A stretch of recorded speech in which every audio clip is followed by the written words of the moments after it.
The sirens weren't real, but the zip ties were. I watched in stunned disbelief from the kitchen window as 3 self-appointed HOA officers in tactical vests marched across my lawn and yanked my wife's arms behind her back like she was some backyard fugitive. They had duct-taped badges to their chests, carried toy batons from a Halloween clearance bin, and spoke into their walkie-talkies with all the seriousness of a low-budget action movie. One of them actually shouted "Suspect apprehended" and confirmed HOA code violation in progress into his radio. And yet, the most shocking part wasn't the scene. It was how calm my wife Elena looked, as if she had just been asked to water the roses, not cuffed for planting them. She turned her head slightly toward them and said with a smile, "I hope you boys have good lawyers. Because I am one. The kind that puts people like you behind bars for breakfast." Just a week earlier, I thought our biggest problem was squirrels chewing the bird feeder. But that was before HOA President Karen decided to transform our peaceful neighborhood into her personal dictatorship. It all started with a letter, folded crisp and tucked into a plastic sleeve taped to every resident's front door. "Attention homeowners," it read in all caps. The HOA is establishing a neighborhood compliance task force to ensure maximum harmony and rule enforcement. Volunteers welcome. That last part made me laugh. Elena just raised an eyebrow and said, "Let me guess, Karen's the one picking the volunteers." She was right. The next day we saw the recruits. 4 middle-aged men who spent more time on their riding mowers than at their jobs, all walking around in knockoff tactical gear with clipboards and suspicious levels of enthusiasm. They called themselves the NCTF. I called them the Nerf Cops. For the first few days it was all theater. They handed out warnings for untrimmed hedges and overly festive holiday wreaths. One guy even got fined for using wind chimes past 9 p.m. Most neighbors rolled their eyes and played along. But Elena, who has prosecuted everything from embezzlement to racketeering, smelled something rotten beneath the mulch. "These people aren't just annoying," she told me one night as she sipped her tea. "They're building a power structure." A few days later we found a fake parking ticket on our driveway. Violation of community decorum, excessive vehicle presence. It was our car, parked in our driveway. Then came the clubhouse summons. Elena received a formal invitation from the HOA to appear before a neighborhood tribunal for her quote-unquote repeated refusals to comply with landscaping norms. That's when I knew Karen had lost her mind. Elena responded with a short email asking for the HOA charter, the authority under which this tribunal operated, and whether the HOA had obtained insurance for impersonating a legal court. Karen replied with a single line, "We don't need permission to uphold the law." The next morning our mailbox was wrapped in yellow caution tape. Elena chuckled and said, "They're escalating." That's a mistake. The day the fake cops tried to arrest my wife started out like any other. We were pulling weeds and talking about possibly adding a raised bed for vegetables when the sound of walkie-talkies and heavy boots crunched over our gravel path. There they were, the full squad. One of them yelled "Freeze homeowner" and another whipped out a laminated document titled Citizens Violation Warrant with HOA letterhead. Elena raised her hands and said with perfect composure, "I'm going to let you finish. But when this ends I'll be handing you over to federal authorities." One of the men snorted. "That's cute. You think you can scare us with that lawyer mumbo-jumbo."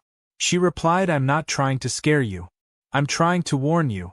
This is felony impersonation." They zip-tied her wrists behind her back and began escorting her toward the sidewalk where their golf cart with flashing dollar store lights was parked like a getaway vehicle. That's when I started recording. I filmed every second from the moment they read her their fake rights to when one of them said, "We'll take her to the community holding area," which I later learned was just a broom closet in the clubhouse. Elena asked them politely if they had ever read Title 18 U.S. Code Section 912.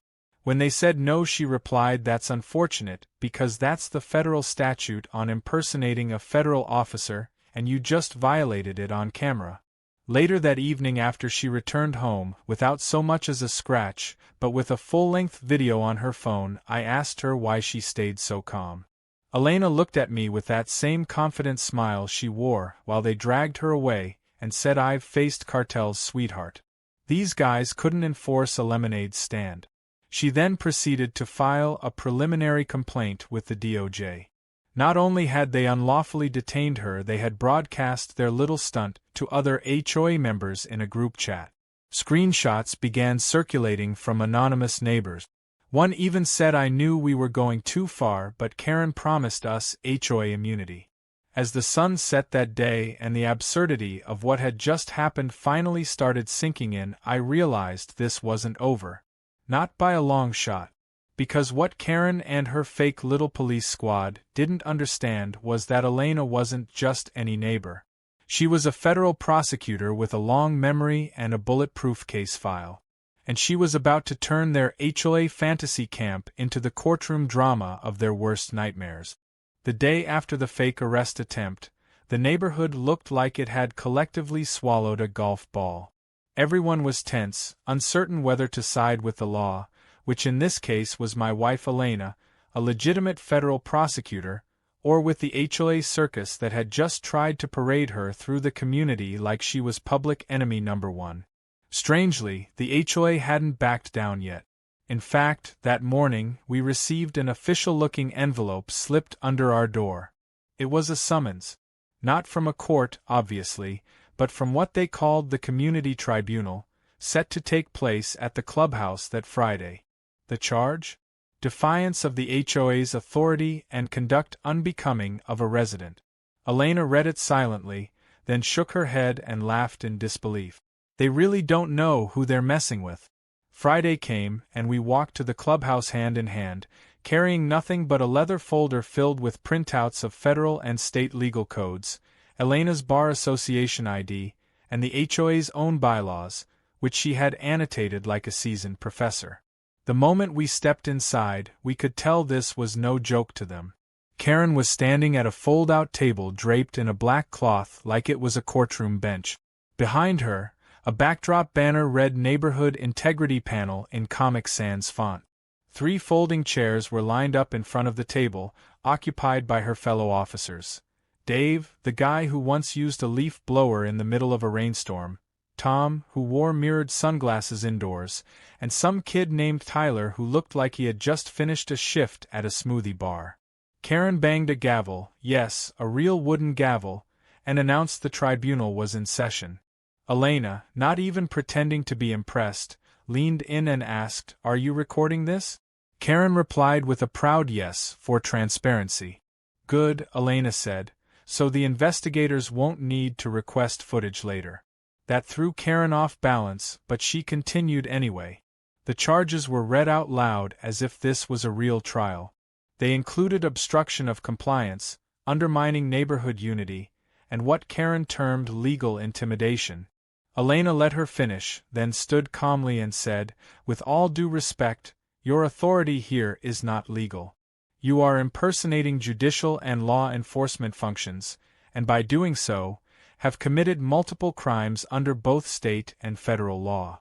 I strongly suggest you disband this panel immediately." That should have been the end of it, but Karen, blinded by her own ego and the illusion of power, tried to push further. She accused Elena of threatening the harmony of the community. Elena opened her leather folder and pulled out a Department of Justice identification card. "I am an active federal prosecutor. You zip-tied my wrists in my own backyard under a fake arrest warrant. You have less than 48 hours before a formal investigation begins, and every person involved will be subpoenaed." The room fell silent. Even Tom took off his sunglasses. Karen stammered something about protecting the community, but it was clear she had lost control of the narrative. The tribunal dispersed quickly after that. 2 of the panel members walked out without saying a word. Tyler, the smoothie kid, actually mouthed sorry as he left. But Karen wasn't done. That evening, new rules were tacked onto the community bulletin board. One stated that all complaints against the HOA must now go through a new, Karen-appointed community review officer. Another demanded all homes fly the HOA flag on weekends. The neighborhood group chat exploded with arguments. Some residents were stunned into silence. Others began to murmur their dissent more openly. That night our trash wasn't picked up. It was a small thing, maybe even coincidental, but then our mailbox was suddenly deemed out of regulation by the same task force that no longer officially existed. Our lawn was marked with a citation for having too many plant varieties. Karen even had someone sneak into our yard and plant daffodils, the only HOA-approved flower, in a passive-aggressive show of defiance. Elena didn't get angry. She got busy. She filed a formal complaint with the State Attorney General's office citing impersonation of law enforcement, illegal detainment, harassment, and HOA overreach. She also sent a notice of potential civil liability to Karen and each task force member, including printed screenshots from their private group chat, which had been leaked anonymously.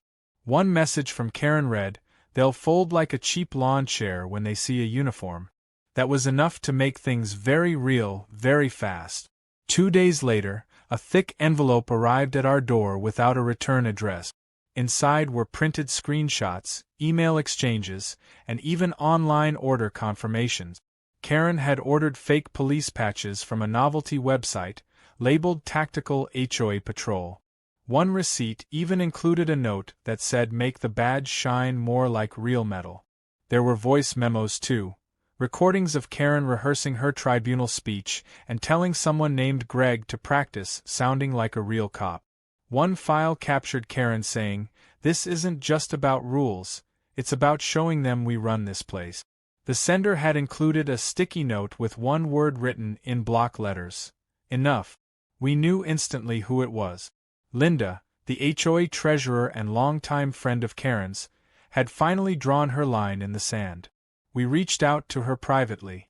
She was tired, scared, but ready to talk. She met us at the local diner, where she slid a folder across the table and said, "I didn't sign up to be part of some suburban militia." Inside the folder were HOA documents, meeting minutes that had never been published, and a ledger showing hundreds of dollars of unauthorized spending on tactical gear, drone rentals, and clubhouse sound systems, billed as community preparedness resources. That was all Elena needed. She prepared an evidence package and submitted it to the federal authorities she worked with. The case had shifted from absurd to serious.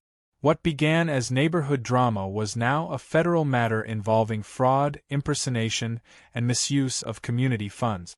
But Elena wasn't done. She printed copies of everything and mailed them to every homeowner in the neighborhood. No commentary, no drama. Just the facts. Within 24 hours, a quarter of the residents signed a petition to suspend the HOA board and launch a full audit.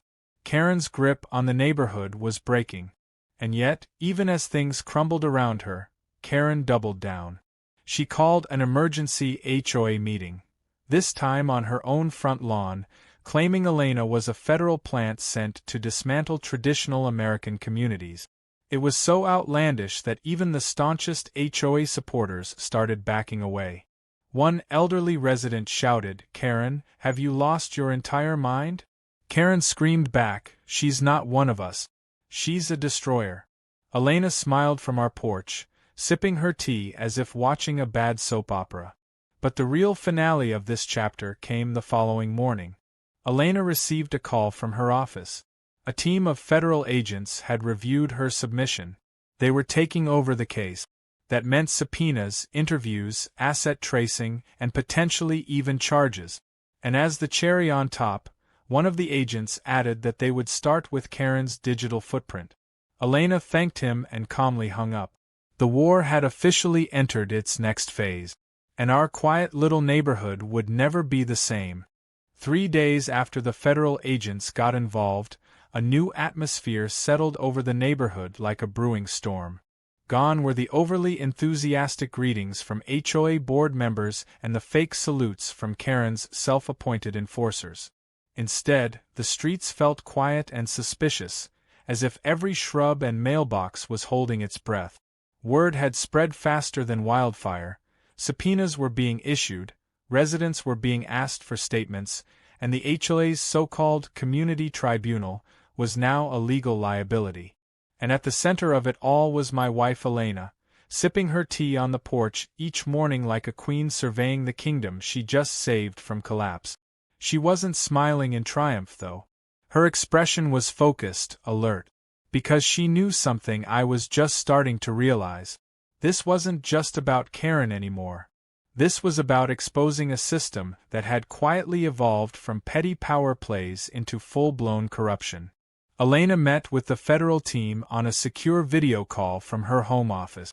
I listened in from the doorway as she methodically walked through every event: the fake arrest, the tribunal, the HOA group chat leaks, and the anonymous whistleblower folder. She presented the evidence like a closing argument, calm and surgical. The agents were impressed, and more importantly, they were concerned. One of them even said this goes beyond a neighborhood dispute. This might qualify as a coordinated abuse of power for financial and political manipulation. That statement lit a spark in Elena.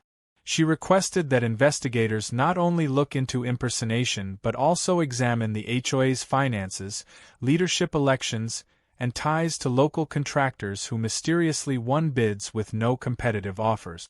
Meanwhile, the neighborhood itself was teetering between chaos and revolution. A growing number of residents began coming forward with horror stories.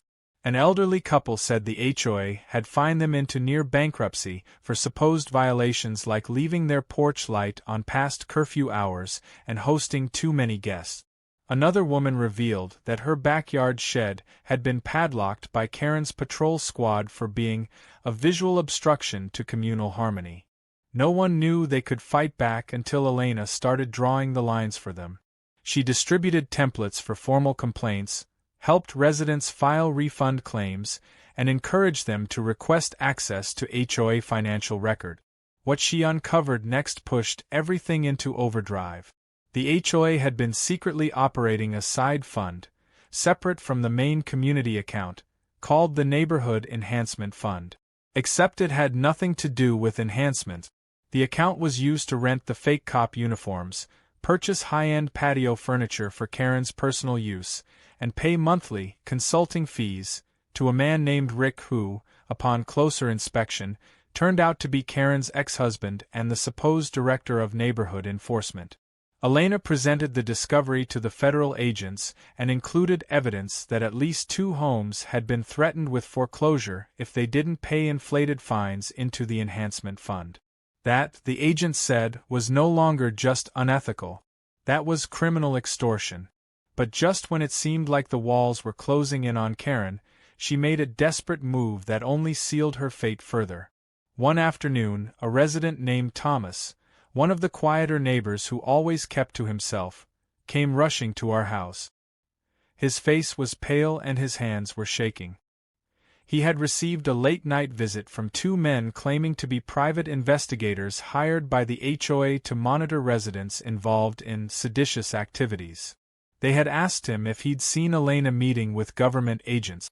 He said they wore badges that looked similar to the ones Karen's task force used, but these ones had the word observation unit printed on them. Elena told him to write everything down immediately.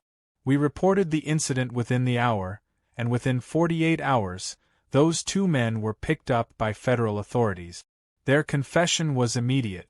Karen had hired them through a shell LLC registered out of state to scare residents into silence. That arrest sent a shockwave through the HOA rank. 3 more board members resigned that weekend, 2 of them issuing public apologies via the neighborhood Facebook group. One posted a long status saying they had been manipulated, threatened with blackmail, and told that anyone who opposed Karen would be removed from the community by legal or social means. That post ignited a full rebellion. Residents gathered in the park and began organizing a special vote to dissolve the current HOA leadership and appoint a temporary oversight committee. Elena stayed out of the spotlight, preferring to let the residents take their power back on their own terms, but her influence was undeniable. Everyone knew that without her, Karen would still be ruling over flower beds and flagpoles like a dictator in yoga pants. As the investigation deepened, another unexpected twist emerged. The federal agents discovered that Karen had been working toward acquiring a cluster of properties in foreclosure through a fake investment trust. The plan was disturbingly simple: find residents into financial distress, push them into foreclosure, then buy the properties at auction through the trust and resell them at a profit once the neighborhood was under tighter control. It wasn't just power she was after. It was money. A lot of it. Elena submitted everything to the Justice Department: every fake deed transfer, every shell company, every digital breadcrumb Karen had failed to cover. One of the agents told her this is the kind of case that ends up in textbooks. And yet, Karen still hadn't been arrested. Investigations take time, especially when money laundering is involved. But the pressure was mounting. She stopped appearing in public and started sending cryptic community updates through email. One read, "Remember, enemies of the HOA are enemies of peace." Another said, "The government wants chaos. We stand for order." Her tone had shifted from smug to unstable, and residents were no longer ignoring it. One mother told Elena that her child found an HOA flyer in their locker at school that read, "Loyalty starts at home." Elena documented that too. She knew it was only a matter of time before Karen snapped or ran. Then came the federal knock. Not on Karen's door just yet, but on the doors of every HOA officer involved, starting with Rick. He was led away in handcuffs, his lawn still half-mowed. Elena watched from our driveway, arms crossed. The neighborhood had stopped pretending by then. People stood on sidewalks, whispered through hedges, and stared out windows. It wasn't fear anymore. It was anticipation. The fall of Karen wasn't just coming. It was inevitable. That evening, a neighborhood meeting was called, not by the HOA but by the residents themselves. They held it in the park under strings of old party lights someone had pulled out of storage. A microphone was passed around, and people spoke freely for the first time in years. They shared stories, apologies, confessions, and even jokes about the Nerf cops era. When Elena was finally handed the mic, she didn't lecture or gloat. She simply said, "This isn't about one person. It's about remembering who the neighborhood belongs to. And it's not them. It's all of us." The crowd erupted in cheers. Somewhere in the distance, a dog barked as if it were agreeing.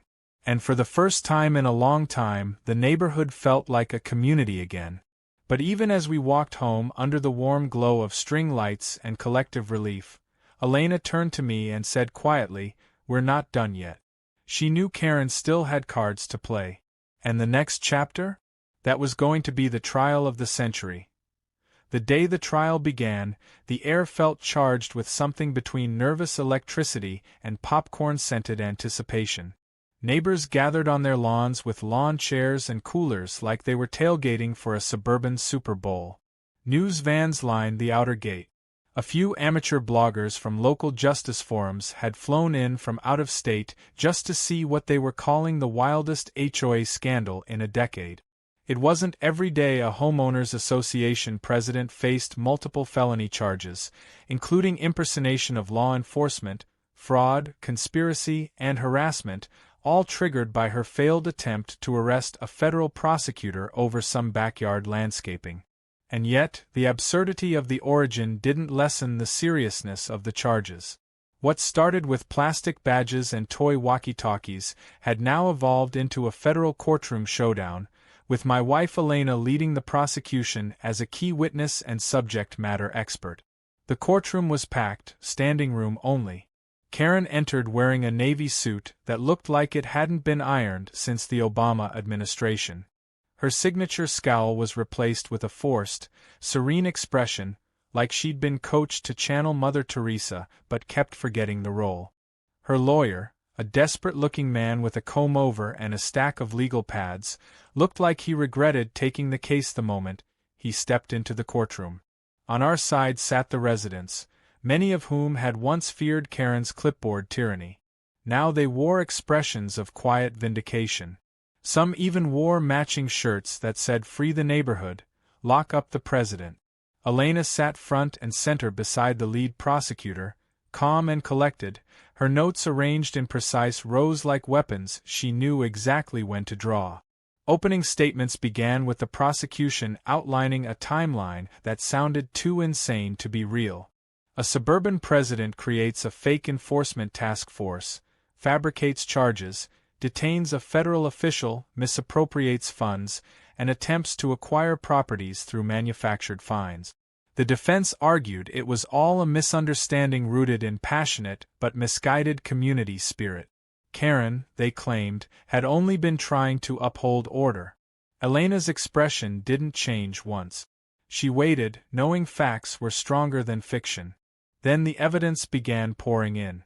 Video footage of the fake arrest played on the court's large screen. Laughter rippled through the room when one of Karen's fake officers said, "We've got a runner," referring to a squirrel that darted across the yard mid-citation. But the laughter faded when Elena's voice was heard calmly explaining that what they were doing was a federal offense, and that she intended to prosecute every one of them. The courtroom watched as Elena explained her credentials, her job, and the moment she realized Karen was trying to weaponize fear and fake authority. She described the zip ties, the duct-taped badge, the so-called neighborhood tribunal with gavel and Comic Sans signage, and how Karen had set up what amounted to a personal neighborhood militia. She did it all without anger, just clarity. When she finished, even the judge paused before calling the next witness. Then came the parade of residents. The elderly couple who were fined for their garden gnome. The mother whose son was reported for riding his bike too fast. The woman whose backyard shed had been confiscated and locked by Karen's patrol.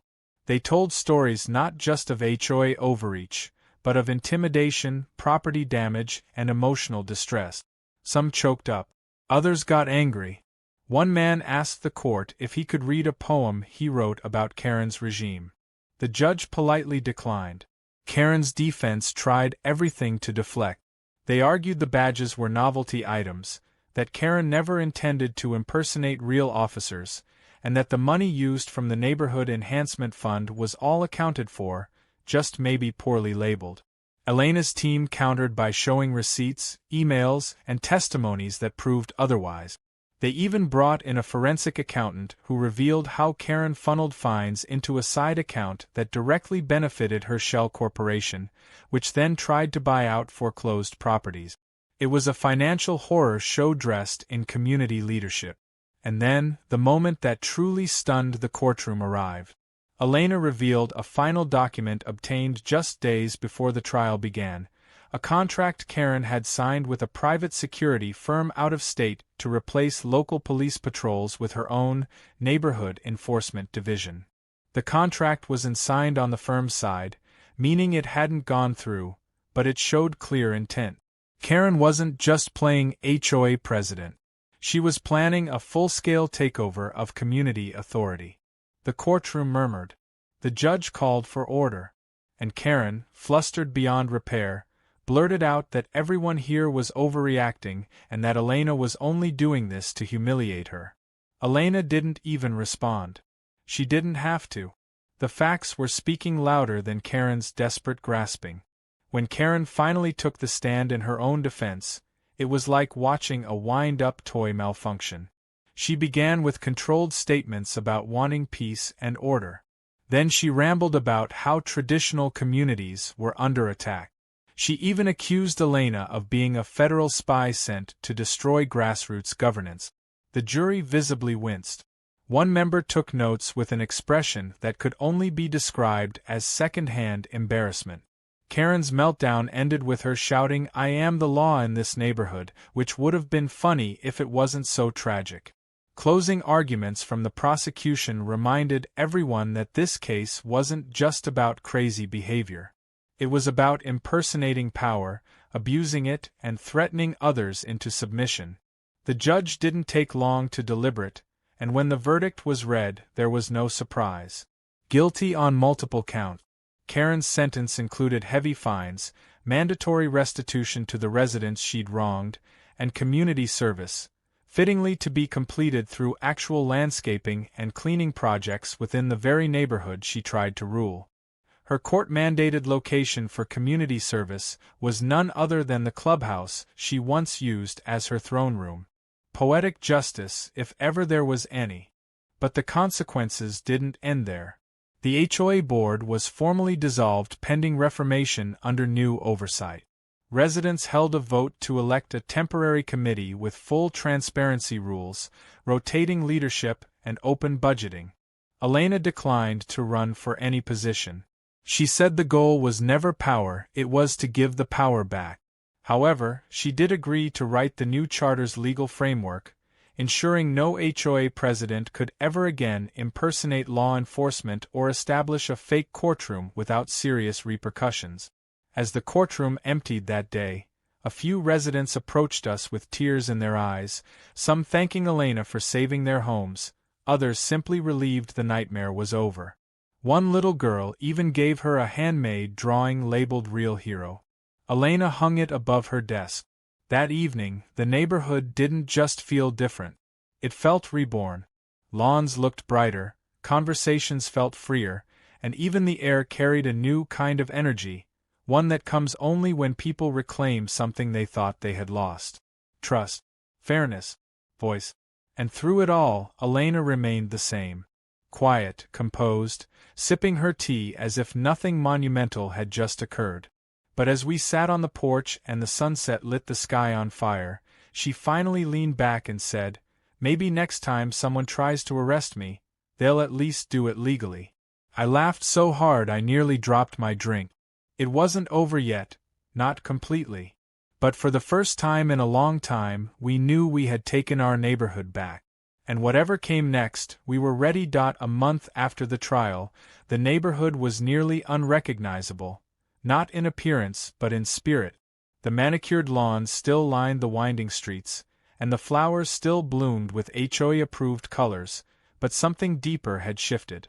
Gone were the fear and fake authority, replaced by conversations across fences, genuine laughter during evening walks, and community bulletin boards that now advertised potlucks instead of citations. Karen was no longer seen marching around with her plastic badge and binder of petty offenses. Instead, she was often spotted at the community garden pulling weeds in a neon orange vest with the words "Court-appointed volunteer" printed across the back. She never looked anyone in the eye. Occasionally someone would whisper or smirk when they passed her, but for the most part, people left her alone. Justice had been served, and now life was moving on.